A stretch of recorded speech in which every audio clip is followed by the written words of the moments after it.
A broke woman signs a love contract with a billionaire, but the final condition leaves her in tears. The sky over Manhattan was a dull, colorless gray, the kind of cold that slipped beneath coats and seeped into bones.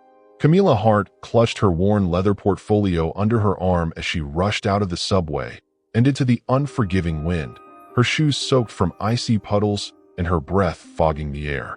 Today was supposed to be the start of something better. She had been working double shifts at Bluebird Cafe for the past 2 years, serving burnt espresso and overpriced pastries to hurried midtown suits, all while dreaming of art school, of color and life beyond the daily grind. But that morning, her boss had pulled her aside without looking her in the eyes. "Camilla, I'm so sorry. The cafe's closing. Corporate says we can't keep this location open. I really wish I had more time, but today's your last shift." She didn't say a word. Not at first. She simply nodded, turned, and walked to the back room, her chest tight and her eyes burning. She hadn't even gotten her coat off when her phone buzzed. A voicemail from the hospice center. "Ms. Hart, it's about your mother." Her hand trembled as she pressed play. "We've had to move her into palliative care. She's not responding well to the new treatment. We'll need to discuss continued payment." She couldn't breathe. Her mother, her job, rent was due in 3 days. There was no safety net, no backup plan. Her father had died years ago, a car accident that left a hole in their lives and a pile of medical debt that never stopped haunting them. She stumbled out into the street like a ghost, one hand gripping her phone and the other still holding the cold coffee she hadn't even had time to sip. The buildings around her stretched upward like giants, glass and steel and power. And she was nothing. An invisible girl with an eviction notice under her door and a mother dying in a quiet room uptown. Her apartment in Washington Heights was small, crumbling, and filled with the scent of rosemary and Vicks VapoRub. It still smelled like her mother. But when she walked through the door that night, something was different. An envelope, thick, yellow, taped to the door. Notice of eviction. She sank to the floor, her forehead pressed to the wood. "No," she whispered. "Not today. Not now." She wanted to scream. She wanted to break something. But instead, she curled up in a ball, clutching the envelope to her chest, and cried until she couldn't cry anymore.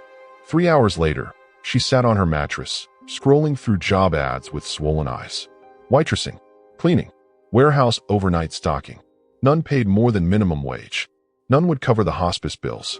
And then, like a whisper from fate, she saw it. Seeking female companion. No romance required. Discretion and loyalty essential. Compensation, $500,000. Apply in person. Confidential meeting. Location, Royce Tower, 51st floor. She stared at the ad. It felt like a scam. It had to be. But her mother was dying. Her rent was overdue. And Camilla had no pride left to lose. She showed up the next morning in her best outfit. A second-hand blazer, jeans that barely fit, and boots that had seen better years. The elevator to the 51st floor of Royce Tower felt like an ascent to a different world. Polished marble, suits that cost more than her annual income. A receptionist who barely glanced at her before gesturing toward a glass door. Inside, everything went still. The man behind the desk didn't look up at first. He was tall, broad-shouldered, with jet black hair and a sharp jawline. He wore his suit like armor, perfectly tailored, ice blue tie knotted with military precision. When he finally met her gaze, something in her stomach flipped. His eyes were like winter, cold, calculating. He studied her for a long moment. "You're here about the companion position?" Camilla swallowed. "Yes." He leaned back in his chair, lacing his fingers. "My name is Alexander Royce, and I don't need a girlfriend. I don't need a wife. What I need is someone to play a role. For 6 months. Nothing more." Her throat tightened. "What kind of role?" He slid a sleek folder across the desk. "My fiancé." She stared at him. "I don't understand." "I'm set to inherit controlling shares of Royce Global," he said, voice detached. "But the final condition in my grandfather's will was that I be engaged to someone outside our industry. Someone the public believes I genuinely love. I've gone through 20 candidates. None passed. Why me?" He looked at her again, this time with something different in his expression. Not kindness, not attraction, something more dangerous. Curiosity. "You're invisible," he said. "No family name, no scandals, no ambition to exploit me. You're desperate, which means you'll follow the rules. Camila clenched her fists. You don't know me. No, he replied. But I don't need to. All I need is for you to wear a ring, smile for the press, and keep your mouth shut. In return, you get $500,000. Enough to save your mother. Enough to start over. Her heart thundered. And the catch? Alexander smiled.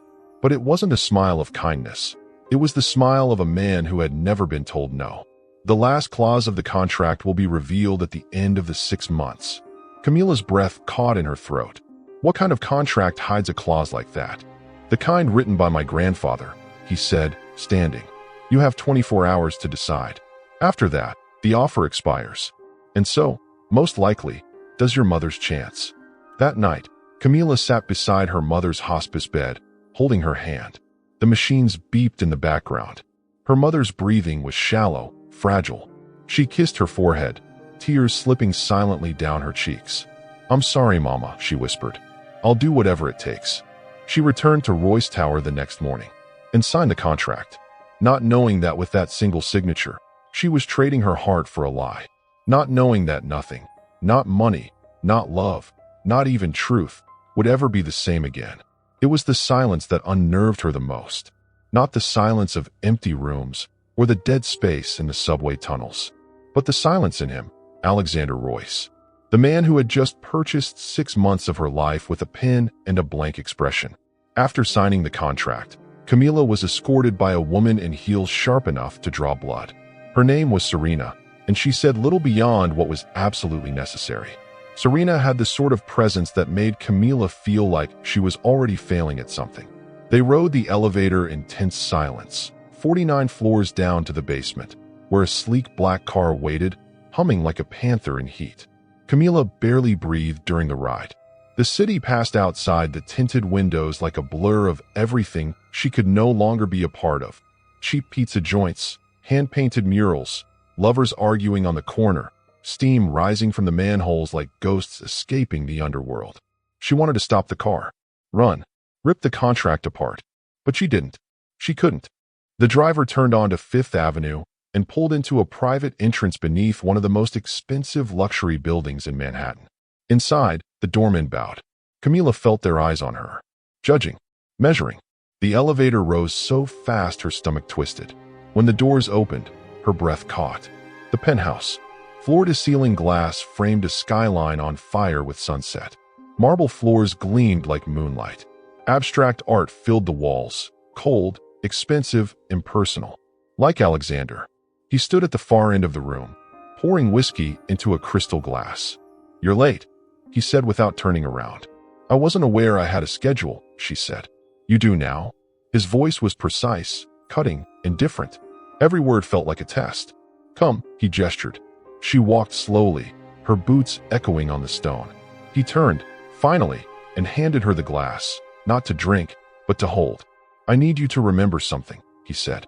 Everything about this is fake, but you must be flawless. The world is watching, and they are vultures. One misstep, and you'll destroy both of us. Then why choose me? His eyes didn't blink. Because you don't belong here. That makes you dangerous to them, but it also makes you believable. Camila gripped the glass tighter. She hated how easily he read her, hated how calm he was while her world burned. He handed her a small black box. Put it on. Inside, a ring. Emerald-cut diamond. Flawless. Cold. Camila slid it on her finger, and for a moment, she saw herself in the reflection on the glass wall, an imposter. A lie with perfect cut and clarity. Alexander watched her as if she were an investment. No affection, no trust, just assessment. You'll live here, he said. You'll attend events. You'll smile. Laugh at my jokes. Let me hold your hand. And what if I refuse? He stepped closer, just enough to unsettle her. His voice dropped low. Then your mother's next dose of morphine will be her last. Camila's breath hitched. You said no romance, she whispered. And I meant it. But you'll pretend to love me. To everyone. To the media. To my board. You'll lie so convincingly, they'll write sonnets about us. Camila turned away, eyes burning. She wasn't prepared for this. For the way he weaponized kindness. For the way he made her feel small and necessary in the same breath. He reached into his suit pocket and handed her a phone. You'll receive schedules, stylists, publicists, everything you need to become who the world thinks you are. You'll also be shadowed by my head of security. You'll call him Grady. Am I your prisoner? No, Alexander said. You're my fiancé. Camila turned the phone over in her hands. Her fingers trembled. She was no actress, no liar, but she had no choice. The next few days moved like a dream laced with nightmares. A stylist came to reinvent her. Her hair was trimmed, colored, her wardrobe rebuilt from scratch. She was given walking lessons, etiquette coaching, media training. There were fittings for red carpet events, makeup trials, jewelry displays. Camila watched herself disappear in the mirror, replaced by someone she didn't recognize. Someone elegant, hollow, beautiful like glass. At night, she lay in a bedroom bigger than her entire apartment, staring at the ceiling. She would listen to the sound of Alexander's footsteps pacing 2 rooms away, just out of reach. He never came to her, never checked on her, but she felt him always. On the 6th day, she was summoned to a gala. Serena handed her a navy blue gown with silk gloves and sapphire earrings. The press will be there, she warned. You'll need to act in love. And do try to smile with your eyes. Alexander hates insincerity. At the gala, she stood at his side like a trophy. His hand on her lower back was practiced, mechanical, and yet, the moment the cameras flashed, he leaned down and whispered into her ear, "You're shaking." "I hate pretending," she said. He smiled for the photographers. "So do I." The press devoured them. The next morning, Camila's face was on every tabloid in New York. The Ice King melts. Royce's new flame stuns at gala. She thought the worst was over, that maybe she could get through this if she stayed numb. But then came the first lie, and it came from her. An interviewer at a press brunch asked her what she loved most about Alexander. She could have said nothing, could have smiled, but instead, she looked into his eyes and whispered, "He makes me feel like I'm not invisible." Alexander flinched, and in that moment, Camila knew the line between fake and real had started to blur. Not just for the world, but for them both. She didn't sleep that night. She stared out the window as Manhattan glittered below. Her mother was still alive. The bills were being paid. The world believed the illusion. But inside her chest, something dangerous had awakened. Hope. And hope, she realized, was the most painful lie of all. It started with a photograph. Camila didn't even remember the flash going off. It was taken as she stepped out of a car beside Alexander at the Gotham Philanthropy Gala. He'd leaned down to whisper something into her ear, something utterly cold and transactional. "Touch my arm. Look up at me. Smile like you're in love." She had done exactly that. She had smiled. But the camera didn't catch the manipulation. It captured the illusion. By morning, the image had circled the globe. Ice King melts for Mystery Girl. Who was Alexander Royce's new fiancée? From coffee to couture, the Cinderella we didn't see coming. She had become an obsession. Not Camila Hart, the scared daughter of a dying woman. No, they had renamed her, reimagined her. They called her the Broken Muse, beautiful, tragic, pure. The online world painted her as a woman who had healed a billionaire with her kindness and innocence. Alexander played the part perfectly. The charming, protective partner. The aloof man suddenly undone by the power of love. His publicist had even fed the press a first kiss story, a fabricated moment involving Central Park, a violinist, and a golden retriever named Captain. It was a lie, every inch of it. Camila had never even been to Central Park with him. She didn't like dogs. She hadn't kissed him. Yet. But the world didn't care about truth. They craved the illusion. And Camila? She was suffocating inside it.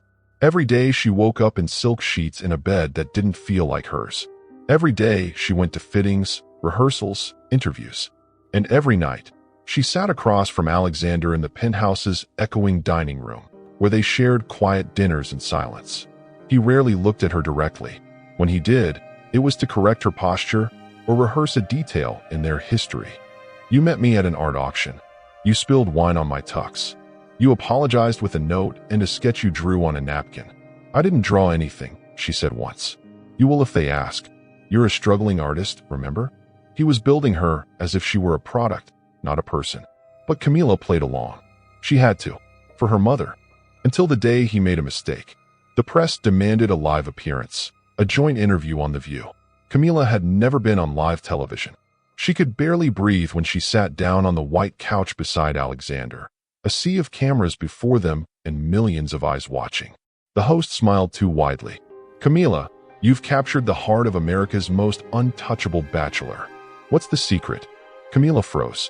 Alexander gently placed a hand on her knee, a cue. She blinked, swallowed. He listens to me," she said, "even when I have nothing to say." It was a simple line, but in the way her voice cracked, the way her eyes glistened, it felt real. Too real. America swooned. That night, their fake love story trended across every platform. Hashtags, reaction videos, fan art. And that was the moment Julian Royce decided to reappear. Camila met him the next morning. She had been alone in the penthouse's rooftop garden, hiding from the cameras and the constant pressure of pretending. She turned a corner, and there he was, leaning against the marble railing, cigarette in hand, grinning like sin incarnate.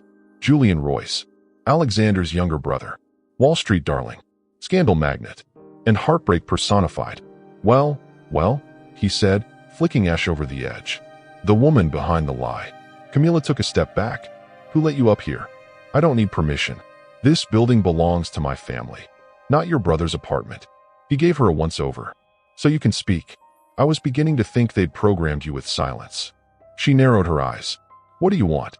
"To meet the girl who managed to crack my brother's heart of stone. Or at least pretend to." She turned to leave, but he stepped in her path. "You know he's using you, right? I don't need you to tell me who your brother is." "Then let me tell you who he isn't. He's not capable of love. He's incapable of loyalty. And he's terrified of losing control. You're not a fiancé. You're a weapon." Camila's voice trembled. "And what are you?" "A warning." Julian walked away with a wink, leaving behind only smoke and confusion. That night, Camila lay awake, replaying his words. He wasn't wrong. She knew what she was to Alexander: leverage, insurance, a necessary evil. And yet, there had been moments, fleeting ones, a breath held too long, a glance that lingered, that one time in the elevator when their hands brushed and he didn't move away, the way his voice softened when he asked how her mother was doing, the way he once paused outside her bedroom door late at night and then didn't knock.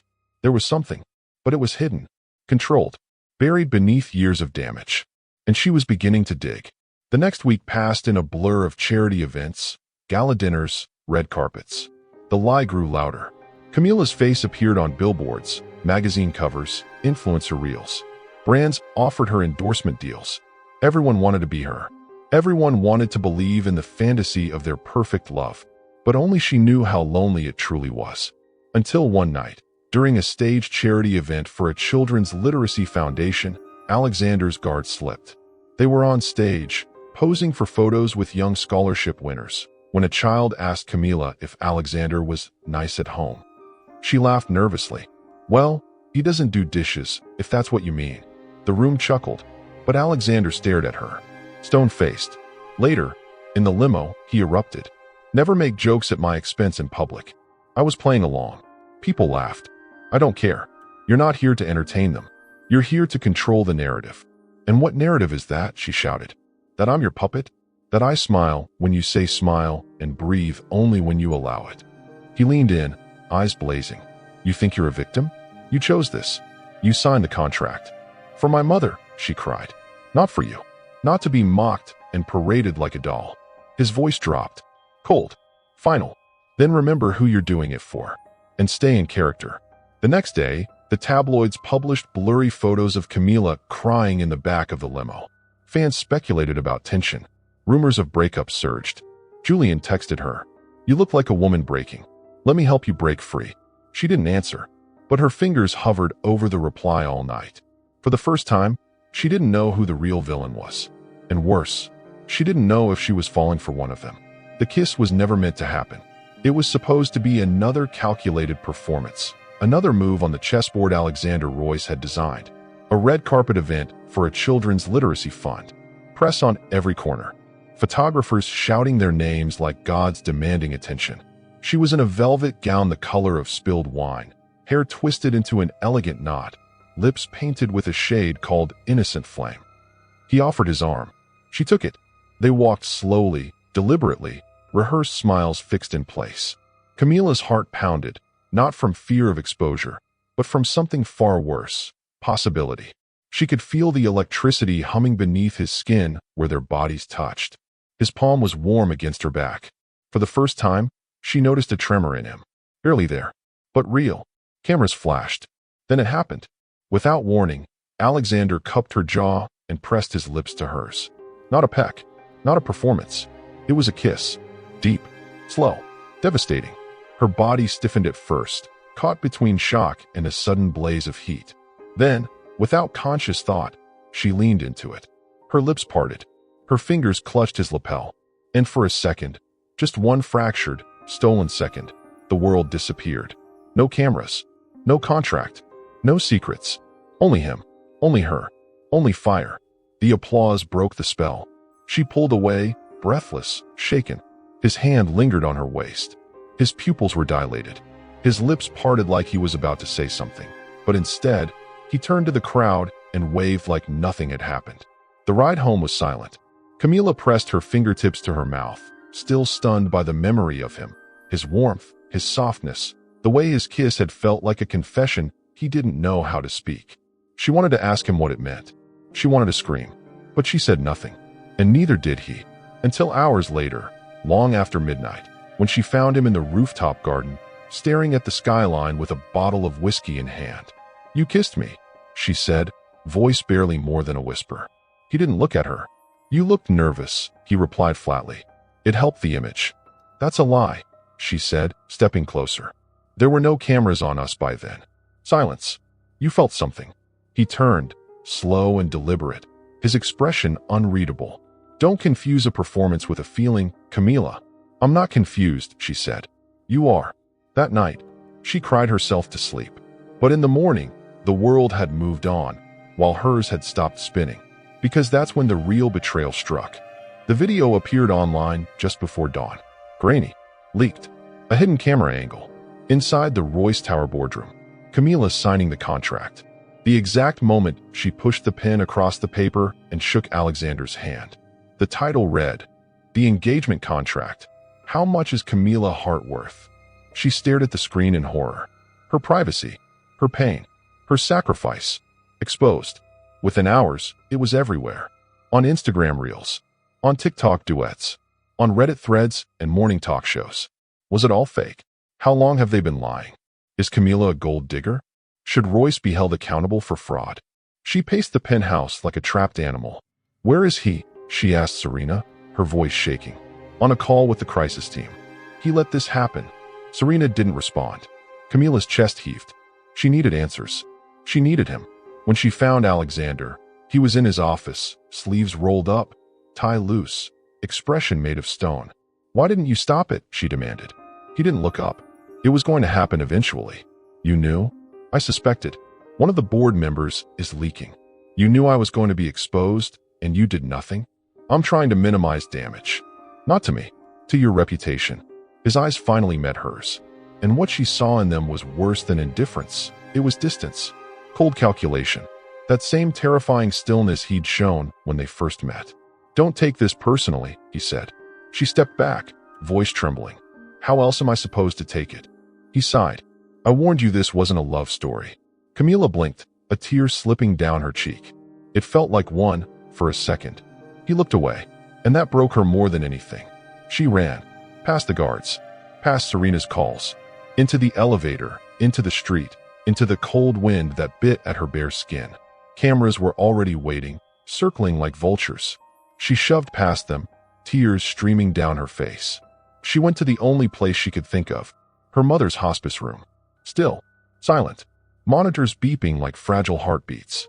Camila collapsed beside her mother's bed. "I thought I was doing this for you," she whispered, holding her hand. "But I lost myself. I lost everything." Her mother didn't stir. Camila rested her head on her shoulder and sobbed until her body went numb. That night, she stayed in the hospice room, curled up on the tiny couch like a child. She didn't return to the penthouse. She didn't answer the calls, until one came from an unknown number. "Julian, I saw the video," he said. "You don't deserve this." "Then why are you calling?" "Because I know who leaked it." Her heart stopped, and it wasn't just a board member. He waited. It was Alexander. Camila dropped the phone. No, it couldn't be. Not after the kiss. Not after the moments that felt real. Not after the way her heart had cracked for him. But somewhere deep inside, she had always known. Alexander Royce didn't love her. He never had. He loved control. And now, he had destroyed her with the same hand that once held her face like it was something delicate.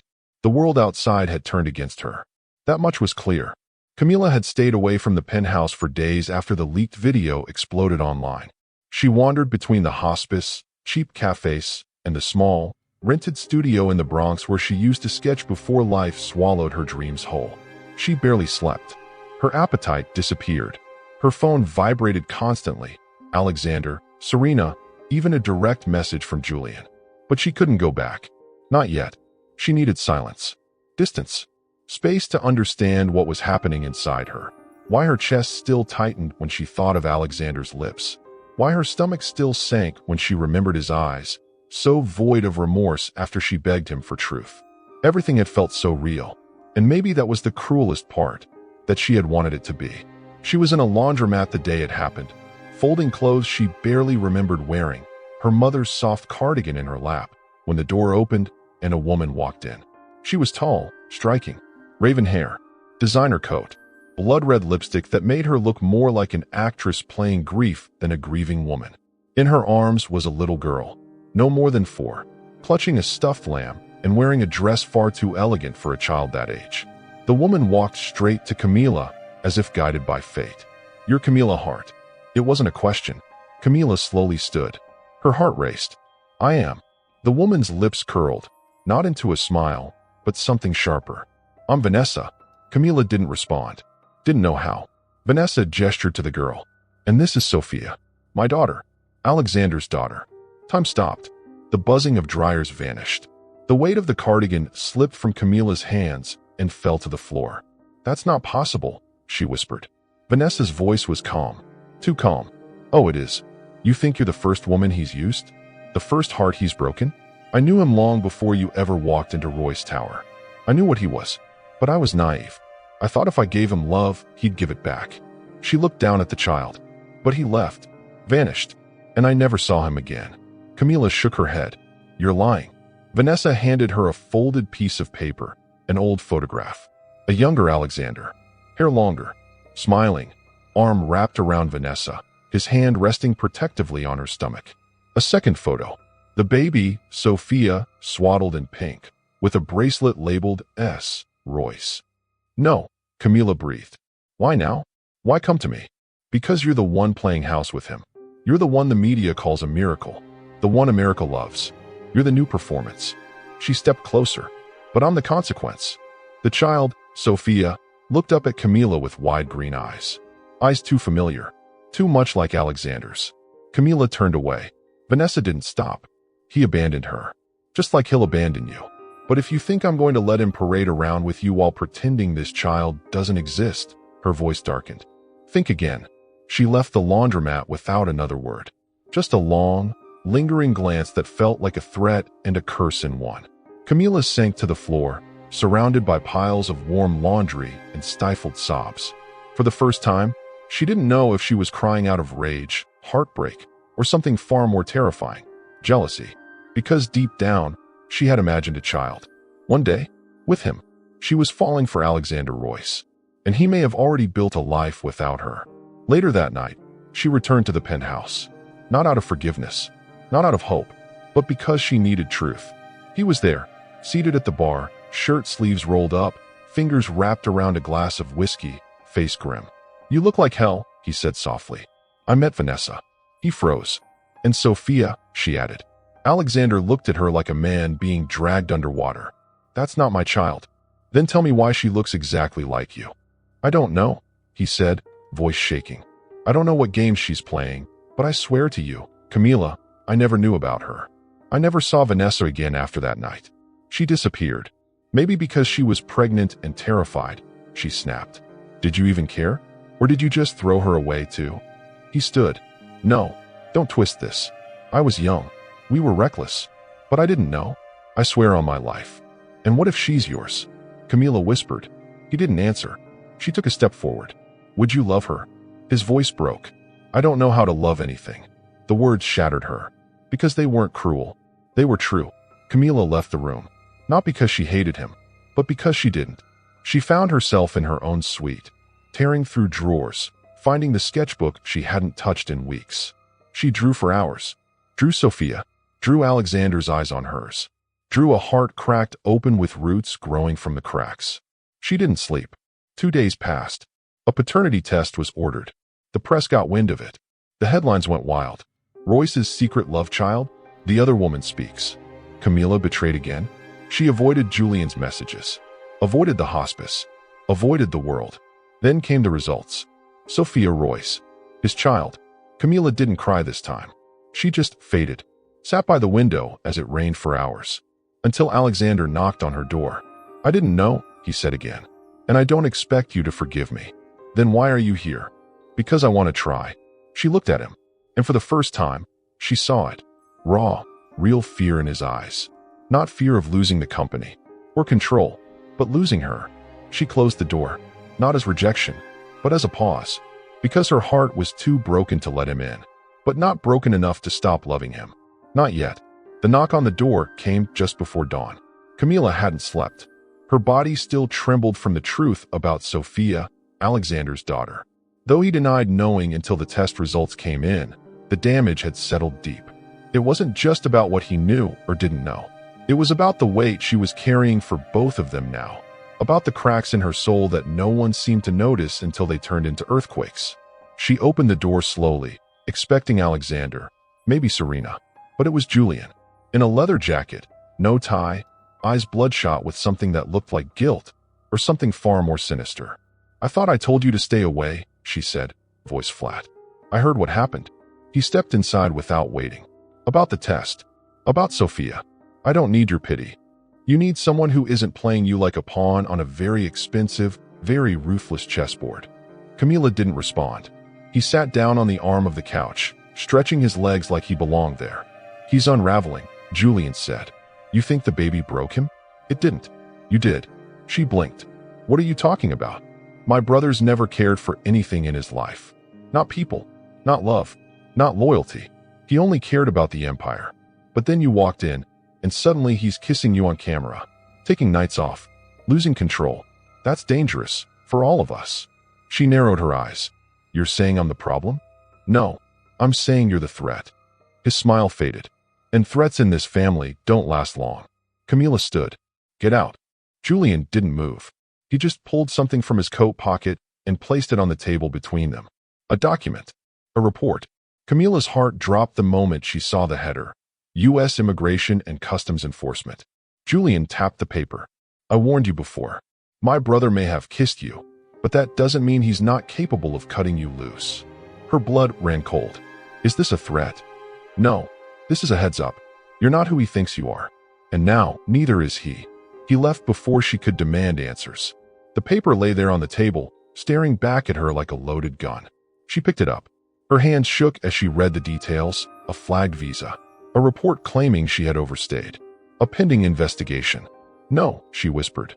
This wasn't real. Except it was. She'd come to the States legally. On a student visa. She'd left art school when her father died and never renewed the status properly. She'd been off the radar for years, blending in, scraping by, undocumented but invisible. Until now. She knew she hadn't told Alexander. But Julian knew. Because Julian wanted to break her. That night, she was arrested. It happened as she returned from the hospice, still smelling like antiseptic and flowers. ICE agents approached her outside the gate. They didn't shout. They didn't need to. They had her name. Her status. They had orders. The metal of the handcuffs was colder than she'd imagined. People walked by. No one helped. No one saw her anymore. Not the real her. Just the version they believed online. The version now accused of fraud and immigration crimes. Inside the detention center, the lights were too bright. Her cell too small. Her fear too loud. She curled up on the thin cot, knees to her chest, heartbeat like a drum of war. She didn't know what was worse, the shame of being exposed, or the possibility that no one would come. Not Alexander. Not Julian. No one. But he did come. He came the next morning. Alexander. In a black suit with eyes like knives and fists clenched so tight the veins on his arms bulged. She was called into the lawyer's room and found him standing behind a glass wall like a storm dressed in tailored perfection. What did you do? She asked as she sat down, her voice hoarse. I pulled every string, he said, his tone lethal. You're being released within the hour. Your record will be sealed, and anyone who tries to touch you again will regret it. She stared at him. But who reported me? A long silence passed. Don't lie to me, she said. Not now. He looked away. Julian, he admitted. The air vanished from the room. Why? Because he thinks you're the key to my downfall, Alexander said. Because he always takes what's mine. She slammed her hands on the table. I'm not yours.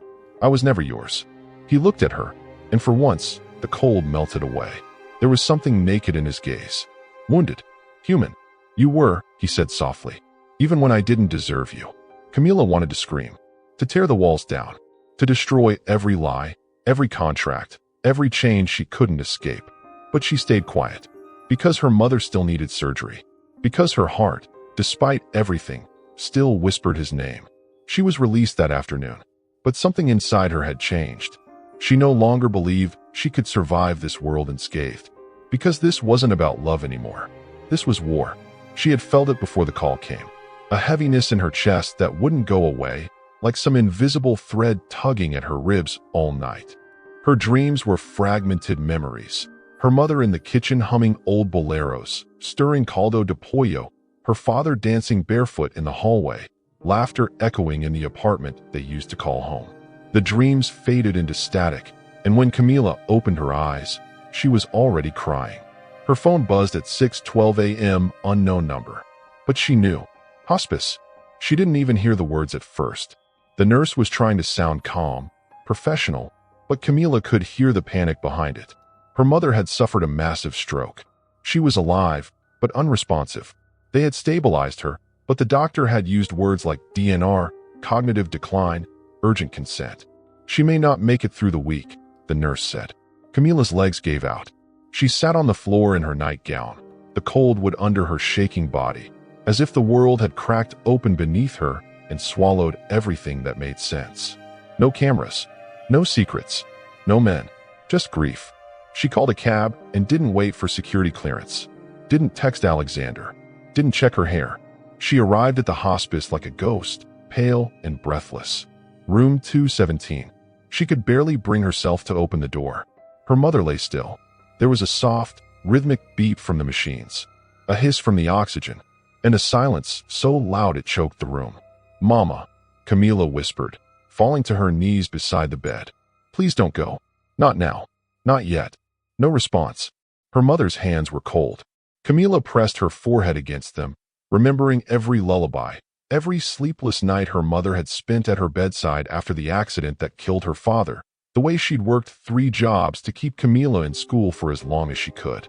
Now it was Camila's turn to fight, but she had no weapons, just a heart breaking in real time.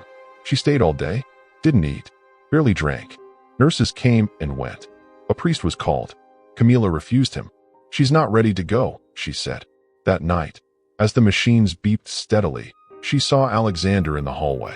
He didn't speak, just stood there with red-rimmed eyes and a bouquet of white lilies that felt completely wrong. She met him outside the room. You shouldn't have come, she said. You didn't answer my calls. I didn't want to. I heard what happened. I can. No, she cut him off. Don't say it. Don't say you'll pay for the surgery. His jaw clenched. She needs it, and I'll find a way. You can't. Watch me. He took a deep breath. I already did it. Camila blinked. The surgery's scheduled for tomorrow. I covered the costs. It's done.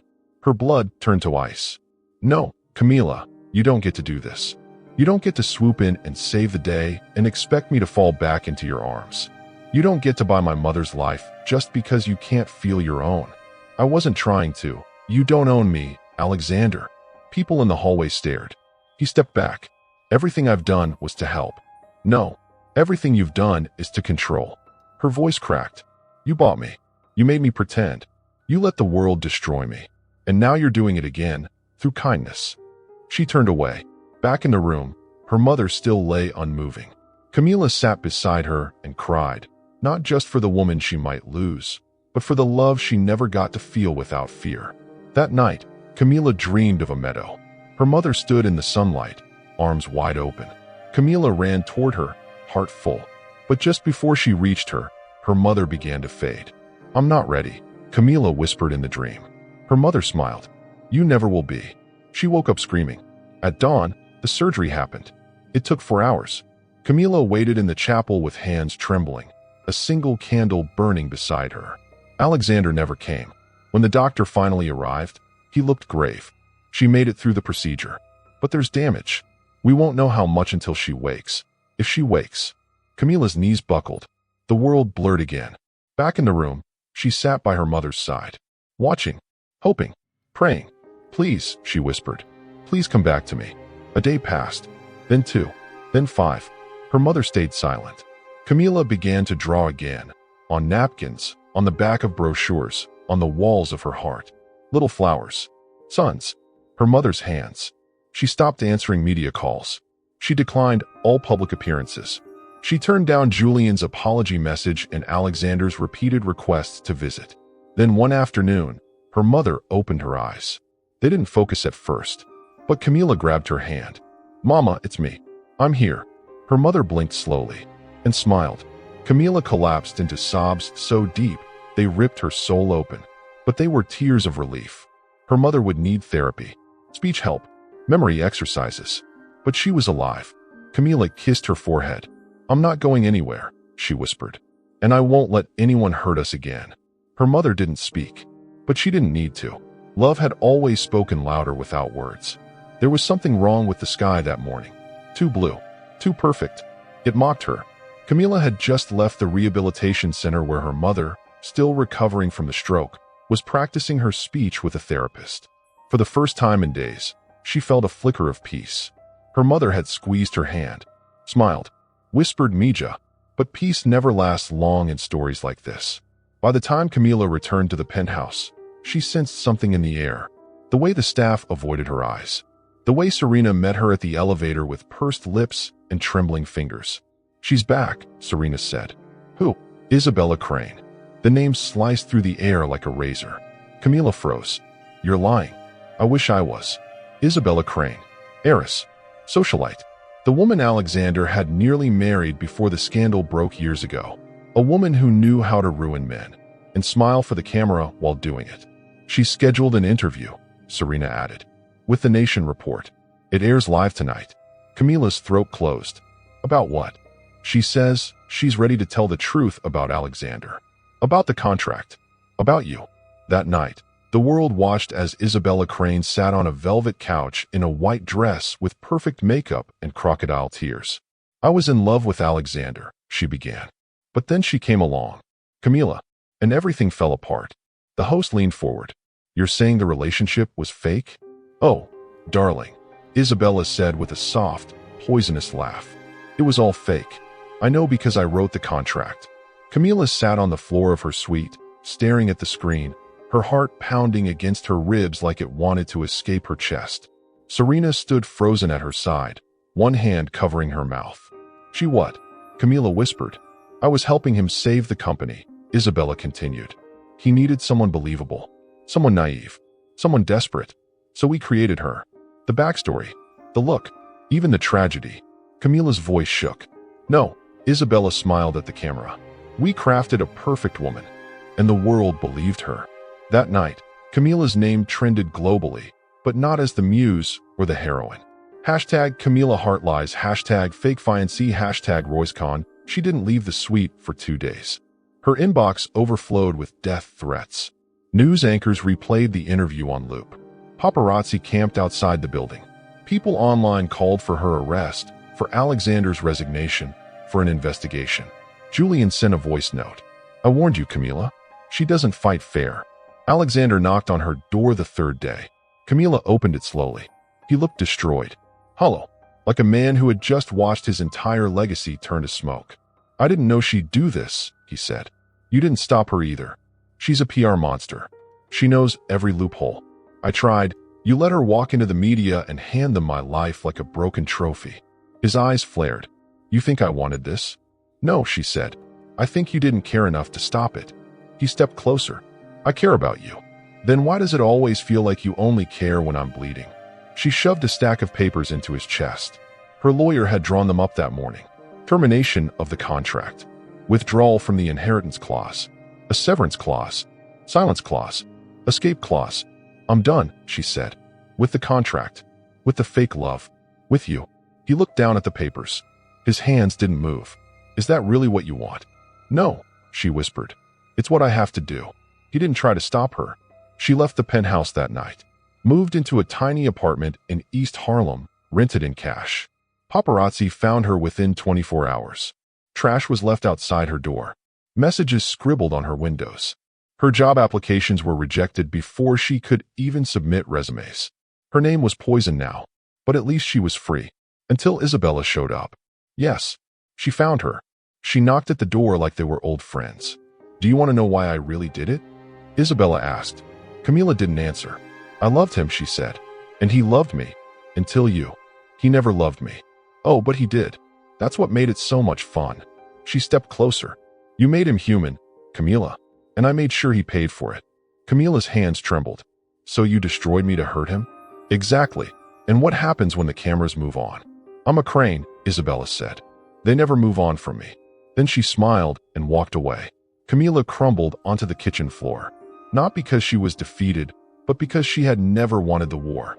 All she ever wanted was to save her mother. To be loved. To be enough. But in the world of the rich and ruthless, innocence is just another weakness. Until someone decides it's time to stop pretending. And Camila? She was done pretending. There was a hush in the chapel that didn't feel like peace. It felt like fear pretending to be grace. Camila stood behind the closed doors in the back of the old cathedral, her fingers shaking against the lace-covered bouquet, her heart beating so loudly it echoed in her throat. The gown was antique ivory, sewn by hand in a tiny Brooklyn studio she'd found herself. She refused anything branded by the Royce name. She wanted this one thing, this one lie, to feel like hers. It had taken her weeks to say yes. After Isabella's televised assault and the public crucifixion that followed, Alexander disappeared. For days. No calls. No letters. Just vanished into his private world of shame, legacy, and ruined press statements. Camila thought she'd lost him for good. Then, one night, weeks later, he appeared outside her apartment building in the pouring rain. No security. No cameras. Just a man broken in every way a man can break. He had a ring in his hand, and something raw in his voice. I don't care about the company, or the will, or what my family thinks. I love you, Camila. I know I don't deserve you. I know I've destroyed everything. But if there's any piece of you that still believes in us, he knelt. Will you marry me? For real this time. And like the fool she had always been for him, she said yes. Not because she believed he had changed, but because she had. She wanted love, family, redemption. She wanted to write a new ending. The ceremony was scheduled quietly. Just 30 guests. No press. No social media. Just soft candles, low music, and trembling hope. Camila's mother, now stronger and learning to speak again, sat in the front row in a wheelchair, tears already filling her eyes. Serena stood beside Camila in the dressing room, adjusting her veil. You look like a woman walking into battle, she said. Camila almost smiled. I am. The music swelled. The doors opened. She walked down the aisle. Step by step, her mother's hand rose shakily to her chest. Alexander stood waiting at the altar, eyes red-rimmed and shining, wearing a simple black suit. His hands trembled when he saw her. He wasn't the billionaire now. He wasn't the strategist. He was just a man, her man. Camila reached the altar. He whispered, You came. I always do, she said. The priest began the ceremony. They barely heard the words. They only heard each other. Until the doors burst open. Gasps echoed through the chapel. And there he was, Julian Royce, in a white suit, smiling like the devil at mass. I'm sorry, he said, loud enough for everyone to hear. I couldn't let this happen without telling the truth. The priest froze. Camila turned. Julian walked slowly down the aisle, a small envelope in his hand. Camila's stomach dropped. I love you, Alexander whispered. Whatever this is, it's a lie.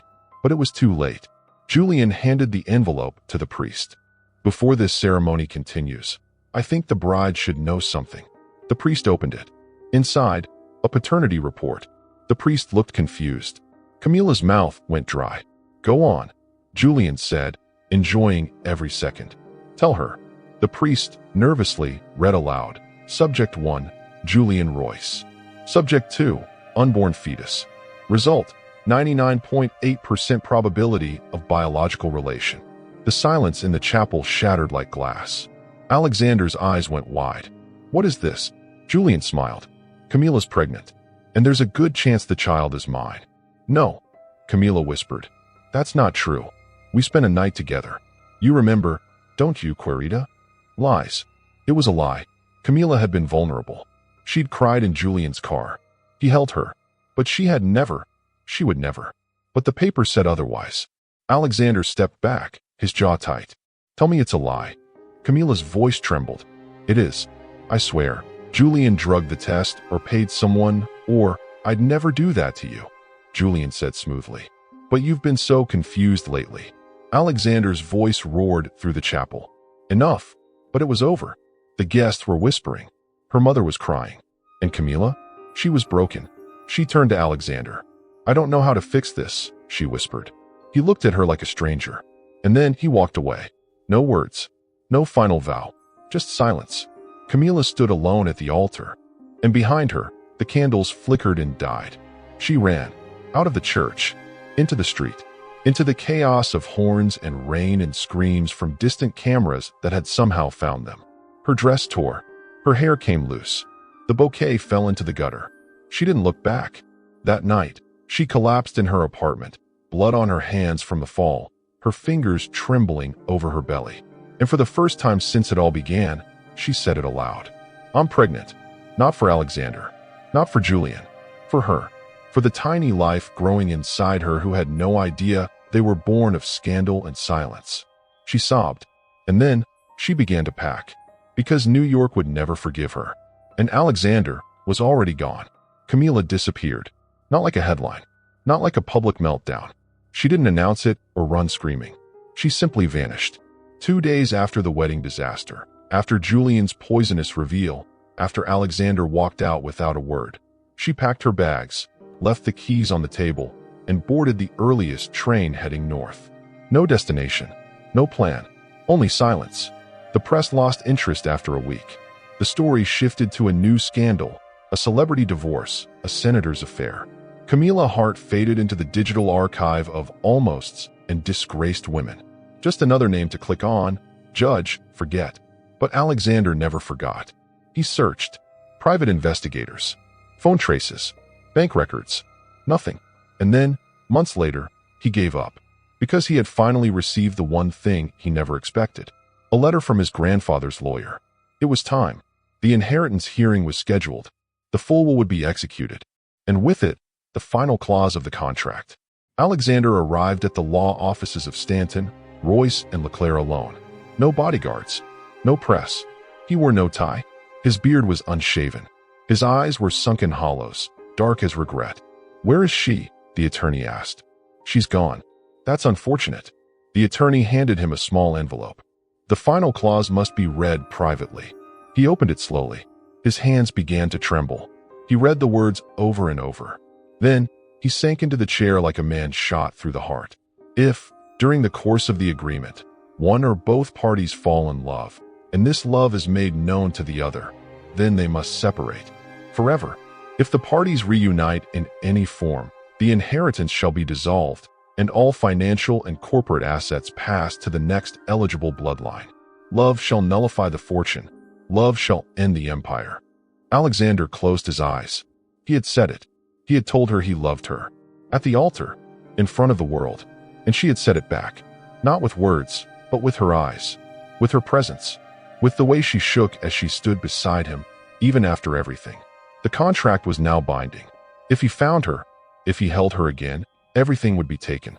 The empire. The legacy. The company his father died building. The name. He stood, without a word, without a sound, and walked out.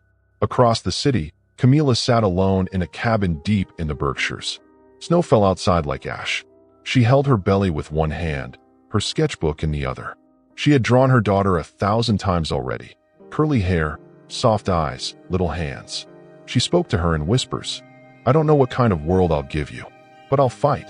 I'll fight so you never have to wear chains just to keep someone alive. The phone rang once, twice. She didn't answer. A voicemail came through. The voice nearly made her drop the phone. It wasn't Alexander. It was the lawyer. Miss Hart, you are named in the inheritance. In order to close the contract, you must also read the final clause. Please return the call. She did not sleep that night. In the morning, she boarded a train to New York. 8 hours of silence, memories, and snow-covered tracks. At the office, she was led to a small room. The same envelope waited for her. Inside, the same words. But what broke her was the final line, written in Alexander's handwriting. I would burn the world to love you, but I won't burn you to keep it. She gasped. Her knees gave out. She clutched the paper against her chest like it was a piece of him. He had made the choice. To protect her. To walk away. And in doing so, he had fulfilled the clause. She would never see him again. That night, she wandered the city like a ghost. Every street held a memory. The cafe where he first touched her hand. The plaza where they faked a kiss that wasn't fake. The rooftop where he told her, in a voice more afraid than anything else, you make me feel like I exist. She went home, alone, and she gave birth to a daughter, Lena. She had Alexander's eyes, and Camila never told her the truth, until 6 years later. But that's another chapter. This one ends in silence, in snow, in a heart broken not by cruelty, but by love that couldn't survive the terms written by men who feared it. Camila looked at her child and whispered, you are the only truth I've ever known. And somewhere, far away, in a room with no windows, Alexander whispered her name into the dark. The snow came early that year in Oregon. Camila had just finished her shift at the tiny independent bookstore where she worked part-time. Her hands were raw from unpacking boxes. Her cheeks flushed pink from the cold. But her eyes, those tired, dark-lashed eyes, still held the soft fire of a woman who had known too much pain to ever fear it again. Lena waited for her by the stove in their small cabin.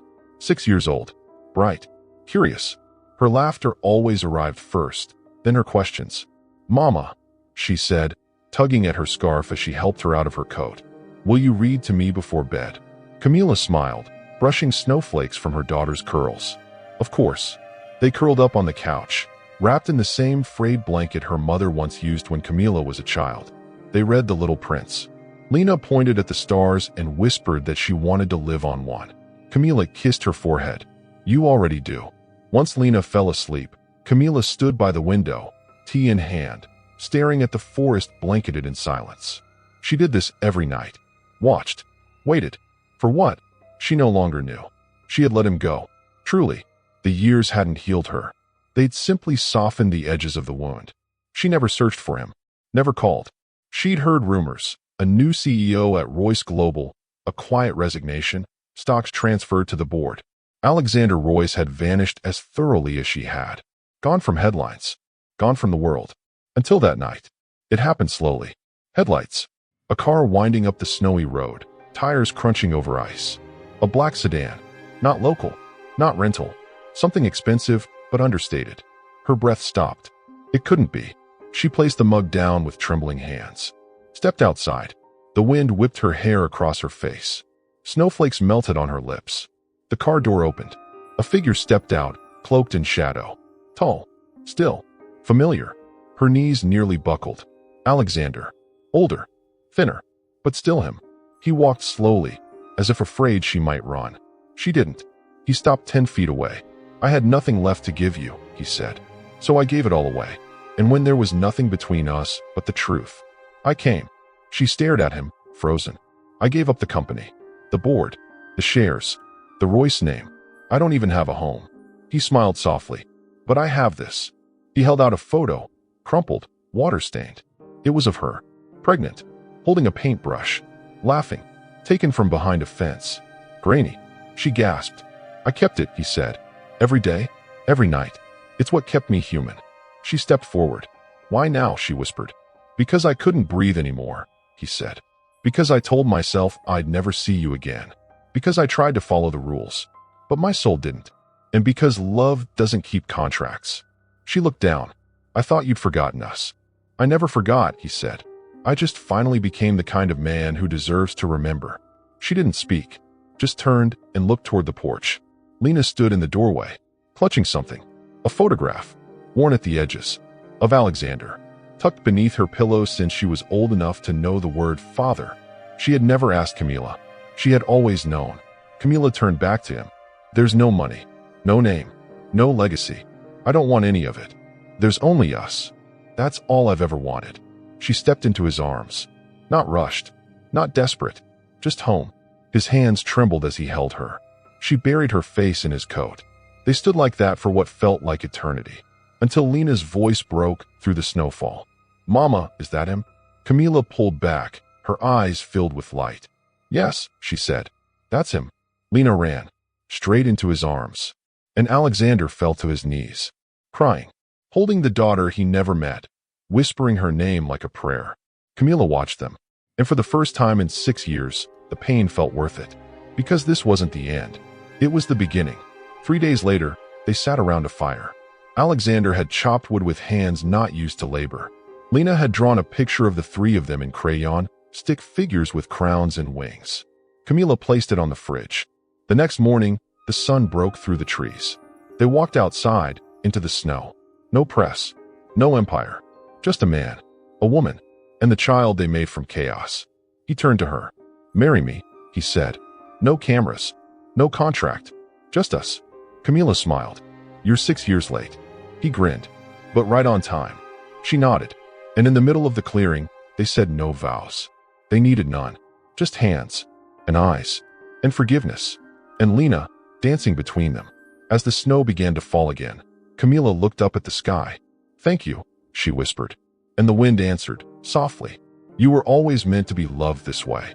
Fade to white, not black, because this time, the light stayed.